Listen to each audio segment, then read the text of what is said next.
Clear to play.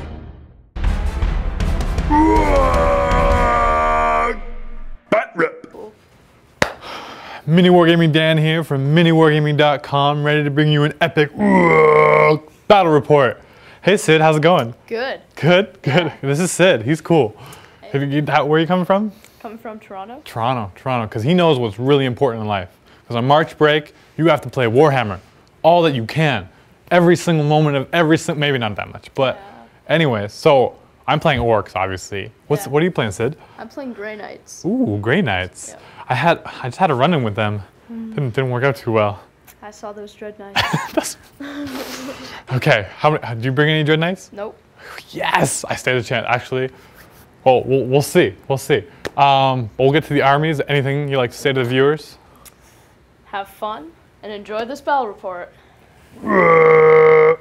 And here's the Orc army, starting off with the Weird Boy, which is upgraded to a Warp Head, hopefully be able to lead my boys into crazy things. He's accompanied by 20 Shooter Boys, the boss Powerclaw boss pull, along with another squad of 20 boys, 15 Storm Boys, 2 looted wagons with boom guns, and accompanied with a shock attack gun, and 20 looters who help him shoot down all those Grey Knights, and a squad of 9 Burnas in a battle wagon with a Death Roller, of course.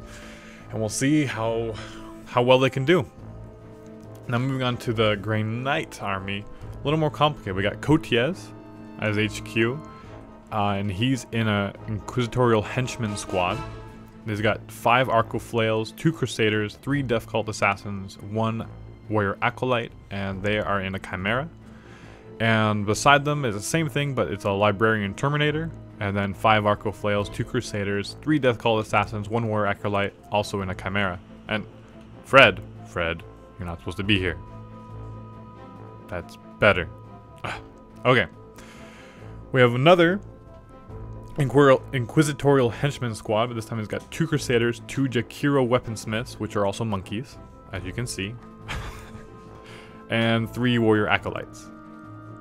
They took a Razorback as a dedicated transport, just for an extra bit of shooty, and the exact same Henchman squad with Jakiro Weaponsmiths.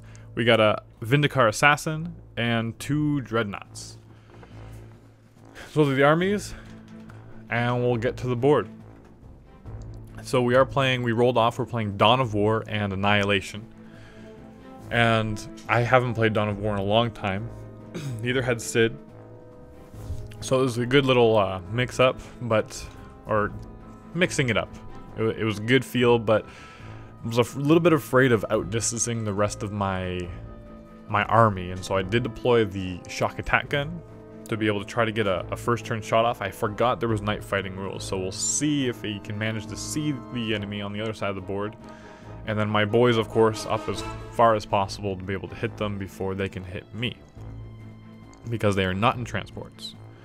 And Sid tries to steal the initiative, and with Cotiez he can re-roll, but luckily he does fail. So on to turn 1, Battle Wagon. In Dawn of War, for those of you who aren't 100% familiar, everything that is not declared to be in reserves just moves on the board edge. And so all my looters move in, but unfortunately they cannot shoot because they are heavy weapon squads. And so they do move up. The Storm Boys do get a lucky 6 on their movement, and so they're able to move 18 inches up the board, which is very intimidating. Sid's face was like, oh my goodness, he's already here.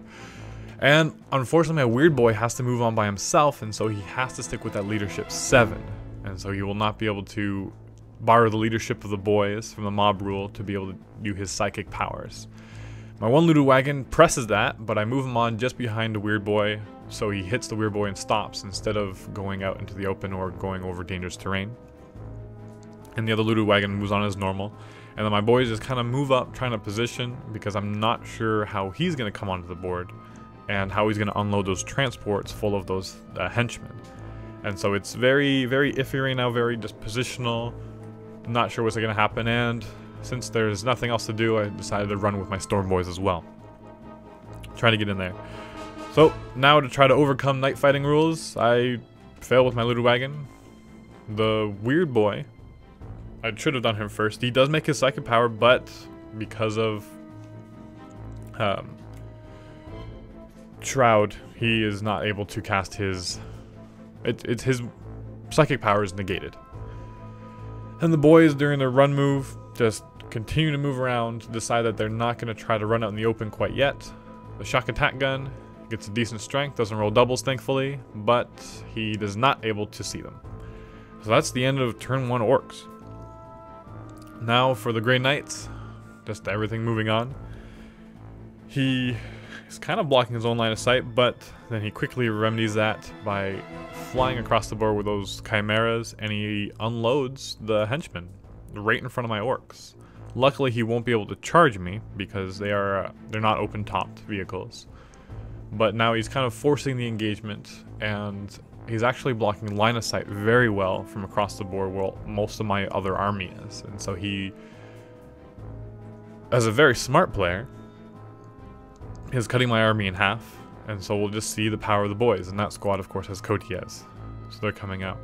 And then because of Dawn of War, the other HQ, the Librarian Terminator, he does come on, but he's able to move within 2 inches of the other squad and join it. So even if I do assault him, he will have that Librarian to help him out. The Vindicar Assassin comes up and hides behind the Chimera because he's a heavy weapon, so he can't show this turn either, along with all those Jakiro weapon squads. The Dreadnoughts fire into my looted wagons, or the first one shot at my shock attack gun because he's not part of another squad as of right now.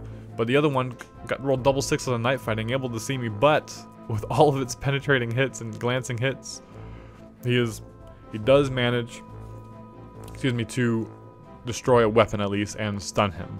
But surprisingly, he did not destroy it. So I'm thankful for that.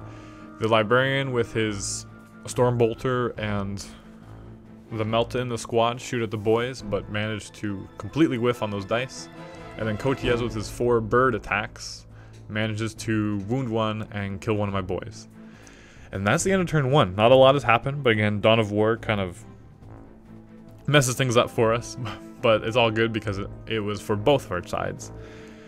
And so now we have a whole lot of Grey Knights all in one little corner and only a very small part of the Orc army near it. And everything else is just shooting. And ignore those guys in the back. They're not important.